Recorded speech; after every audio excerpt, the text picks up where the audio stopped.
Bəli, dünən axşam Azərbaycan futbolu üçün xüsusi bir gün kimi tarixə köçdü. Qarabağ komandası Çempionlar Liqasının əsas mərhələsində çıxdığı ilk oyundaca ilk qələbəsini qazandı və həm də ümumilikdə Azərbaycan futbolu tarixində bir ilk kimi yaddaşlara həkk olundu.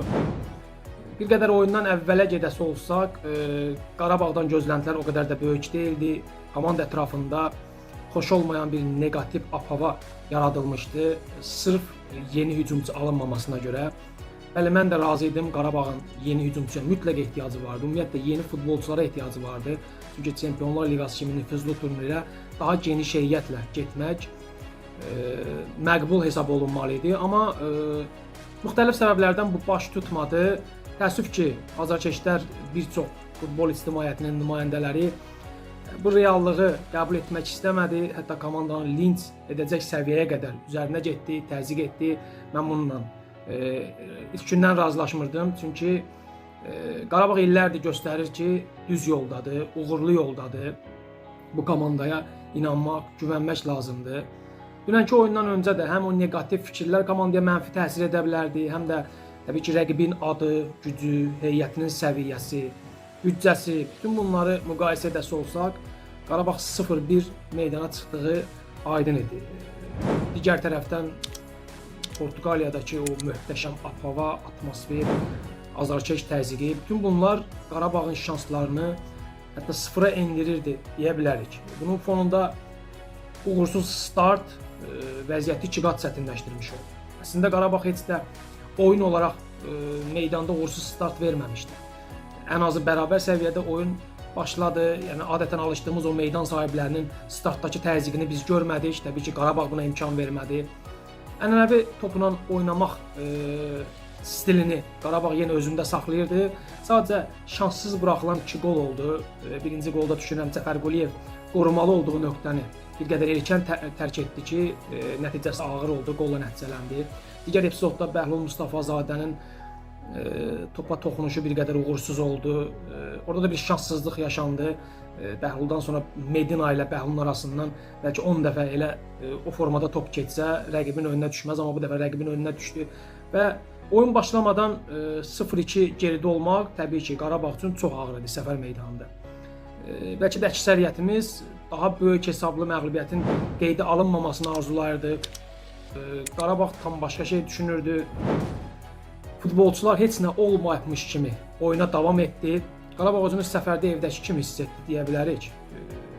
Bütün komanda ideala yaxın futbol oynadı. Yaxşı mübarizə apardı. Ən əsası oyunun hər dəqiqəsində komandanın qələbəyə inandığını gördük. Fərdlər üzərindən danışası olsaq, Kalio ən yaxşı oyunlarından birini keçirdi. Əvəz deyir ki, oyunun ən yaxşısı seçildi. Medina yenə öz ampulasındaydı, kritik müdaxilələri oldu. Bəhlul Mustafazadənin son saniyələrdə qoyduğu 2 blok vardı, bəlkə də qələbəni gətirdi həmin blok. Buranı biz qeyd etməliyik. Hər kəs yeni hücumçu transferindən şikayətləndiyi anda Nəriman Axundzadənin də sıradan çıxması, zədələnməsi Qurban Qurbanov çətin duruma qoymuşdu. Amma görünən odur ki, təcrübəli baş məşqçi əl qolunu yanına sallamamışdı.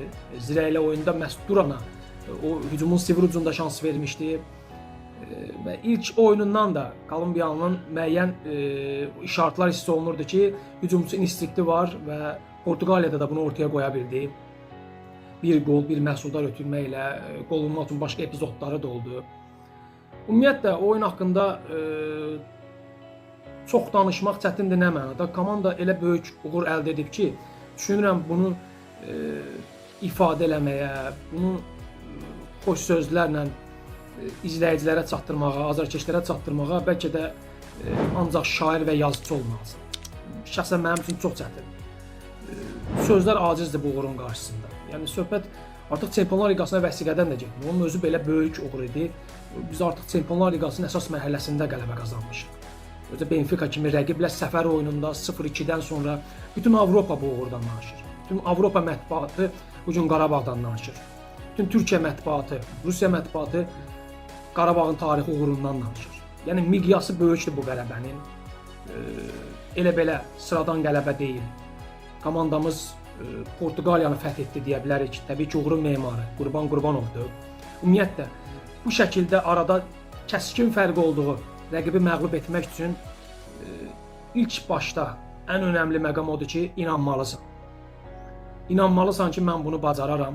Görünən odur ki, illərdir olduğu kimi Benfica səfərində də Qurban Qurbanov komandasını buna inandıra bilmişdi. O inam o qədər güclü idi ki, hətta 0-2-də belə sarsılmadı, azalmadı. Komanda sona qədər öz oyununu, öz dinamikasını ortaya qoydu. Məsələn, Marko Yankoviç zədələnəndən sonra Qurban Qurbanov məsələn Kouakounu da meydana buraxa bilərdi müdafiə yönümlü. Tam olaraq komanda müdafiədə qapana da bilərdi, amma bu çətin anda belə, durumda belə komanda buna getmədi. Bəli, Markonun əvəzlənməsindən sonra bir qədər Qarabağ çətin oldu, oyunu ipin əlində saxlaması, rəqibin təzyiqi də artırdı, amma o anda belə Qurban Qurbanov komandasına inandığını göstərdi. Kaşuku meydana buraxdı və deyərdim ki, nöqtə əvəz etməkdir. Heç də yaxşı formada olmayan, daim tənziklər və tənqidlərlə üz-üzə qalan Ukraynalı futbolçu məhz qələbə qolunu vurdu. Yəni hardan baxsaq, dünən axşam qazanılan zəfər təqdir olunmalıdır, tərif olunmalıdır. Məncə hər nə qədər tərif etsək azdır. Qarabağ həm də onun mesajını vermiş oldu ki, Çempionlar Liqasının əsas mərhələsinə heç də iştirak üçün yüksəlməyib. Komandanın burada da hədəfləri var.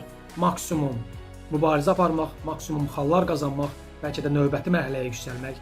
Dünənki qələbə komandaya 3 xal verdi. Böyük sevinc bəxş etdi, amma həm də rəqiblərə ayırtmış oldu. Onsuz da illərdir Qarabağın qazandığı uğurlar rəqiblərin Qarabağa 2 qat məsuliyyətli olmasına yol açır. Əminəm ki, dünənki gecədən sonra, Benfica zəfərindən sonra artıq qrupumuzdakı digər rəqiblər də Qarabağa 1-5 ciddi yanaşmağa çalışacaq. Bu da Qarabağın işini bir qədər çətinləşdirmiş olur. Amma düşünürəm istənilən halda Çempionlar Liqasının əsas mərhələsində Qarabağın oyunundan həzz almaq lazımdır. Məğlub oldu, bərabərlik oldu. İstənilən halda həzz almaq lazımdır. Bu komanda bunu haqq edir. Bu komandaya böyük alqış, təşəkkür düşür. Bu sevinci, bu xoş anları bizə yaşatdığı üçün.